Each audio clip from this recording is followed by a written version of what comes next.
ये थी हमारी स्थानीय खबरें। अंतर्राष्ट्रीय खबरों को जानने के लिए चलेंगे नेशनल स्टूडियो।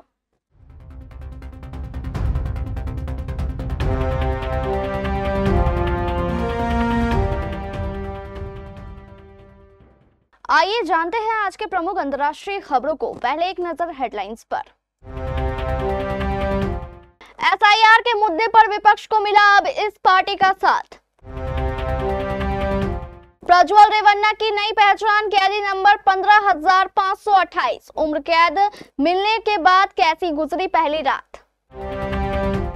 बम कांड में गिरफ्तारी के बाद साहू के परिवार से कर लिया था संगठन ने किनारा, तब विजय वर्गीय का मिला था साथ। रेलवे ट्रैक पर हुआ कुछ ऐसा, दौड़ते भागते पहुंचे आरपीएफ के जवान। बांदा में बाढ़ का कहर, यमुना, केन और चंद्रावल नदियों के उफान से सैकड़ों गांव जलमग्न।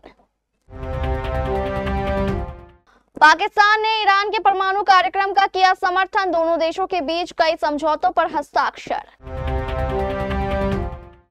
गाजा में रेड क्रिसेंट मुख्यालय पर जानबूझकर हमला, इजराइल पर पीआरसीएस का गंभीर आरोप।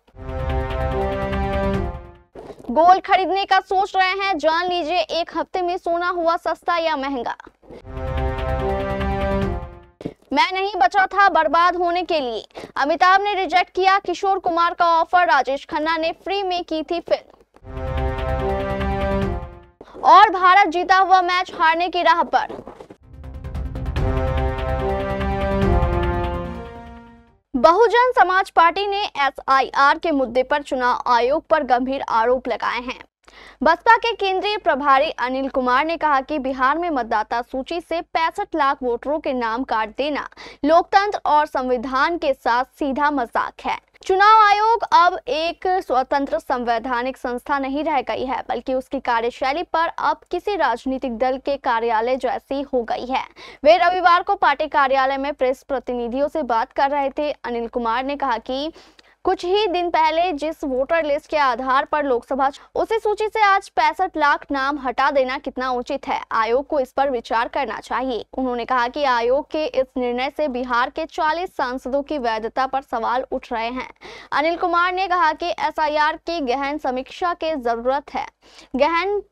अगर इसकी त्रुटिपूर्ण लिस्ट पर आगे बिहार विधानसभा चुनाव कराए गए तो यह चुनाव प्रक्रिया की निष्पक्षता के साथ सीधी बेईमानी होगी। प्रेस कॉन्फ्रेंस में सुरेश राव, संजय मंडल, जिग्नेश्वर जिज्ञासु उपस्थित रहे। वहीं दूसरी ओर राजद प्रवक्ता चितरंजन गणन का कहना है कि महागठबंधन द्वारा निर्वाचन आयोग से कई प्रश्न पूछे गए थे, उससे ध्यान भटकाने के लिए तेजस्वी यादव को अनुमंडल पदाधिकारी द्वारा पत्र भेजकर साक्ष्य मांगा गया। मतदाता सूची के प्रारूप में बड़े पैमाने पर अनियमितता है। जिस पृष्ठ पर तेजस्वी का नाम है उसी पर अनेकों अनियमितता पाई गई। तेजस्वी जिस मकान में रहते हैं उसी में मंटू कुमार भी रहते हैं। इसी प्रकार मकान संख्या 107 में विभिन्न उपनामों वाले मतदाताओं के नाम हैं। कैदी नंबर 15,528। जी हां, कभी कर्नाटक की सियासत में सितारे सरीके रहे प्रज्वल रेवन्ना की नई पहचान अब यही है। घरेलू सहायिका से बलात्कार के मामले में दोहरे आजीवन कारावास की सजा मिलने के बाद उन्हें परप्पन्ना अग्रहारा केंद्रीय कारागार भेजा गया है। कैदी नंबर 15,528।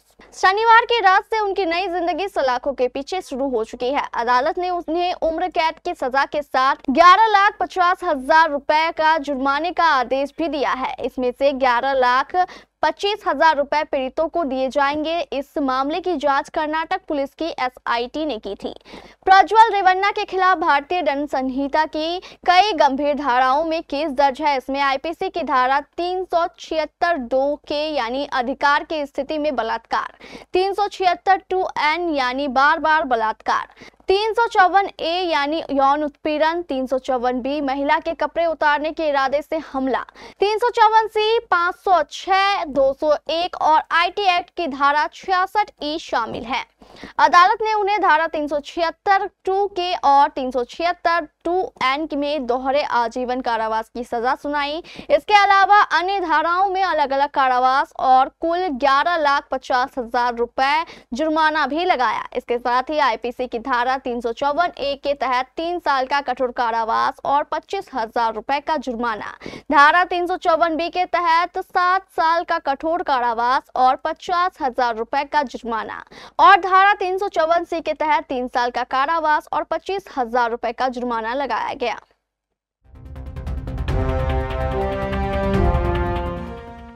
कोर्ट ने 17 साल बाद फैसला सुनाते हुए साध्वी प्रज्ञा भारती सहित 7 आरोपियों को मालेगांव बम ब्लास्ट केस से बरी कर दिया है।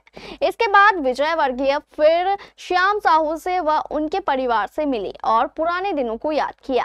मालेगांव बम ब्लास्ट में एनआईए कोर्ट ने सभी आरोपितों को बरी कर दिया है। इंदौर के श्याम साहू को भी मालेगांव बम कांड के मामले में गिरफ्तार किया गया था। उनके परिवार को भी यातनाएं झेलनी पड़ी थी। तब श्याम साहू के अलावा बमकांड के आरोप झेल रहे पाटीदार व डांगे परिवार से संगठन और संघ ने किनारा कर लिया था। भाजपा नेता उनके घर जाने से बचते थे, लेकिन उन विपरीत हालातों में भी मंत्री कैलाश विजयवर्गीय का साथ उन परिवारों को मिला था। तब उन्होंने केवल ये कहा था कि श्याम उनका कार्यकर्ता है, बल्कि दीपावली पर वे उनके घर भी गए थे और परिवार से मुलाकात की थी।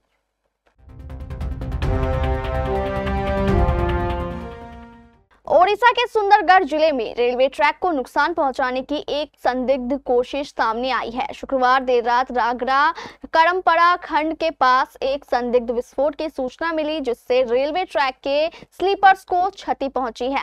अधिकारियों ने बताया कि मौके पर सीपीआई समूह का एक झंडा या बैनर भी लगाया गया था, जिससे मामले की संवेदनशीलता और बढ़ गई। दक्षिण रेलवे यानी एसईआर के अनुसार घटना की जानकारी मिलते ही रेलवे सुरक्षा बल यानी आरपीएफ, स्थानीय पुलिस और परमानेंट वे निरीक्षण की टीम मौके पर पहुंच गई। प्रारंभिक जांच में किलोमीटर नंबर 477/34-35 पर विस्फोट के निशान पाए गए, जिससे पटरियों के कई स्लीपर्स टूट गए। फिलहाल इस रेलवे सेक्शन का इस्तेमाल केवल मालगाड़ियों के लिए किया जाता है, खासकर सेल की लोडिंग साइडिंग के लिए। सुरक्षा को ध्यान में रखते हुए इस मार्ग पर मालगाड़ियों की आवाजाही को रोक दिया गया है, जब तक कि पूरे ट्रैक की फिटनेस जांच पूरी नहीं हो जाती।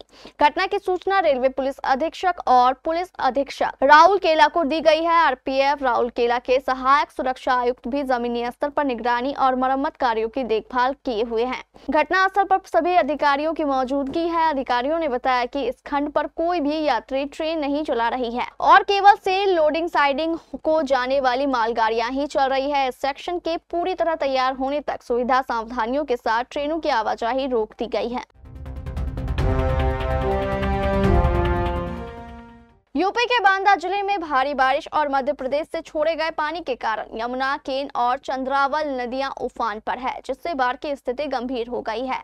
पैलानी, सदर और बेबुरी तहसील के सैकड़ों गांव जलमग्न हैं, जिससे सड़कें और संपर्क मार्ग अवरुद्ध हो गया है। अनिल सिंह बांद्रा उत्तर प्रदेश के चित्रकूट धाम मंडल के बांदा जिले में लगातार मूसलाधार बारिश और मध्य प्रदेश से छोड़े गए पानी के कारण यमुना, केन और चंद्रावल नदियों के उफान ने भयावह बाढ़ संकट पैदा कर दी है। जिले के सैकड़ों गांव जलमग्न हो चुके हैं। कई गांवों का संपर्क मुख्य सड़क से टूट चुका है और ग्रामीण नावों व स्टीमरों के सहारे जीवन यापन करने को मजबूर है।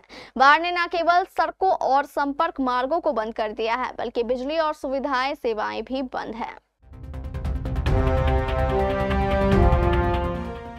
पाकिस्तान ने रविवार को कहा कि वह शांतिपूर्ण उद्देश्यों के लिए परमाणु क्षमता विकसित करने के ईरान के अधिकार का समर्थन करता है। यह बयान ऐसे समय में आया है जब दोनों देशों ने आपसी सहयोग को बढ़ाने के लिए कई समझौतों पर हस्ताक्षर किए हैं। ईरान के राष्ट्रपति मसूद पेजेश्कियान शनिवार को इस्लामाबाद पहुंचे। उन्होंने पाकिस्तान के प्रधानमंत्री शहबाज शरीफ से उनके आधिकारिक निवास पर मुलाकात की। दोनों नेताओं की बैठक के बाद एक संयुक्त प्रेस कॉन्फ्रेंस में प्रधानमंत्री शरीफ ने कहा कि ईरान को शांतिपूर्ण उद्देश्यों के लिए परमाणु ऊर्जा के इस्तेमाल का अधिकार है। यही मुद्दा हाल ही में ईरान और इजराइल के बीच बढ़ते तनाव की जड़ बना हुआ है। प्रधानमंत्री शरीफ ने कहा, पाकिस्तान शांतिपूर्ण परमाणु ऊर्जा हासिल करने के ईरान के अधिकार के साथ खड़ा है। शरीफ का यह बयान ऐसे समय में आया है जब ईरान और अमेरिका के बीच तनाव बढ़ा हुआ है। अमेरिका ने पाकिस्तान को प्रमुख गैर नाटो सहयोगी का दर्जा दे रखा है और वह ईरान के परमाणु कार्यक्रम पर आपत्ति जता रहा है। जून महीने में इजराइल और अमेरिका ने मिलकर ईरान के कुछ अहम परमाणु ठिकानों पर हवाई हमले किए थे। इसके बाद ईरान ने अंतर्राष्ट्रीय परमाणु ऊर्जा एजेंसी के साथ अपना सहयोग रोक दिया था। फिलिस्तीनी रेड क्रिसेंट सोसाइटी ने इजरायली सेना पर गाजा स्थित अपने मुख्यालय पर हमला करने का आरोप लगाया है। इस हमले में पीआरसीएस का एक कार्यकर्ता मारा गया जबकि 3 अन्य घायल हो गए। पीआरसीएस ने रविवार सुबह हुए इस हमले को जानबूझकर किया गया हमला बताया और आरोप लगाया कि इजरायली सेना ने इमारत की लोकेशन की पूरी जानकारी ली थी क्योंकि उस पर लाल सुरक्षा चिन्ह भी लगे थे। संगठन के मुताबिक हमले के बाद मुख्यालय की इमारत में आग लग गई जिससे नुकसान और बढ़ गया। यह हमला खान यूनिस स्थित पीआरसीएस मुख्यालय पर हुआ जो गाजा के एक महत्वपूर्ण इलाके में स्थित है। पीआरसीएस के अधिकारियों ने कहा कि यह हमला एक सुरक्षात्मक स्थल पर किया गया था जो इजरायली सेना को अच्छी तरह से पता था और उस पर स्पष्ट रूप से लाल सुरक्षा चिन्ह लगे थे। पीआरसीएस ने इसकी कड़ी निंदा करते हुए इसे जानबूझकर किया गया हमला बताया है। सोने की कीमतों में बीते सप्ताह तगड़ा बदलाव आया है। अमेरिकी राष्ट्रपति डोनाल्ड ट्रंप द्वारा भारत पर 25% टैरिफ ऐलान के बाद जहां शेयर बाजार में गिरावट आई तो गोल्ड रेट भी एमसीएक्स से घरेलू मार्केट पर उतार चढ़ाव आया है। अगर आप सोना खरीदने का प्लान कर रहे हैं तो फिर पहले बीते एक हफ्ते में इसके भाव में आए बदलाव के बारे में जान लेना जरूरी होगा। गोल्ड महंगा हुआ है या फिर इसकी कीमत घट गई है? तो बता दें कि बीते एक सप्ताह में अमेरिकी राष्ट्रपति डोनाल्ड ट्रंप द्वारा भारत पर 25% टैरिफ के ऐलान से बढ़ी चिंता के बीच जहां शेयर बाजार मार्केट में तगड़ी गिरावट आई तो वहीं सोने की कीमतों में भी एक बार फिर उछाल देखने को मिला है। हफ्ते भर में न केवल मल्टी कमोडिटी एक्सचेंज बल्कि घरेलू मार्केट में भी गोल्ड प्राइस का रेट बढ़ा है। अब तक आपने बहुत बार सुना होगा कि अमिताभ बच्चन ने किशोर कुमार के साथ काम करने से इनकार कर दिया था। ये बात सच है, लेकिन अमिताभ ने विनम्रता पूर्वक इस प्रोजेक्ट के लिए मना किया था। उनका कहना था कि वो कभी किशोर कुमार की बराबरी नहीं कर सकते। बाद में इस फिल्म में अमिताभ बच्चन की जगह राजेश खन्ना नजर आए थे। अमिताभ बच्चन और किशोर कुमार की जोड़ी को भला कौन भूल सकता है। देखा एक ख्वाब जैसे गाने आज भी लोगों की जुबान पर है। किशोर कुमार की आवाज और बच्चन साहब की स्क्रीन पर मौजूदगी तो किसी जादू से कम नहीं, लेकिन हर मजबूत रिश्ते में कभी कभी दरार आ जाती है। सही कुछ हुआ था उन दिनों इन दोनों दिग्गजों के बीच, जिसका खुलासा बाद में अमिताभ बच्चन ने खुद किया।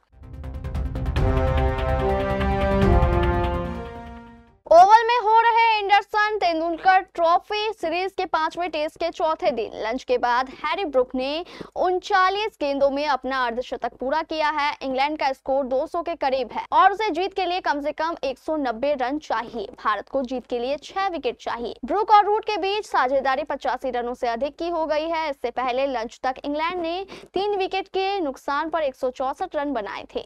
दिन के पहले सेशन में भारत ने 2 विकेट झटके जबकि इंग्लैंड ने 114 रन बनाए हैं। भारत को 2 दिन की पहली सफलता प्रसिद्ध कृष्णा ने दिलाई जिन्होंने डकेट को आउट किया। फिर सिराज ने पॉप का शिकार किया। सिराज से बाउंड्री लाइन पर एक बड़ी चूक हुई और ब्रूक को जीवन दान मिला। इससे पहले तीसरे दिन की समाप्ति के समय इंग्लैंड ने अपनी दूसरी पारी में 1 विकेट के नुकसान पर 50 रन बना लिए थे। इंग्लैंड के लिए पारी की शुरुआत करने उतरे जैक क्रॉले और बैन डकेट ने पहले विकेट के लिए 13.5 ओवर में 50 रन जोड़े। मोहम्मद सिराज ने जैक क्रॉले को 14 के स्कोर पर बोल्ड किया। इस विकेट के साथ ही दिन के खेल की समाप्ति की घोषणा कर दी गई। बेन डकेट 34 रन बनाकर नाबाद रहे।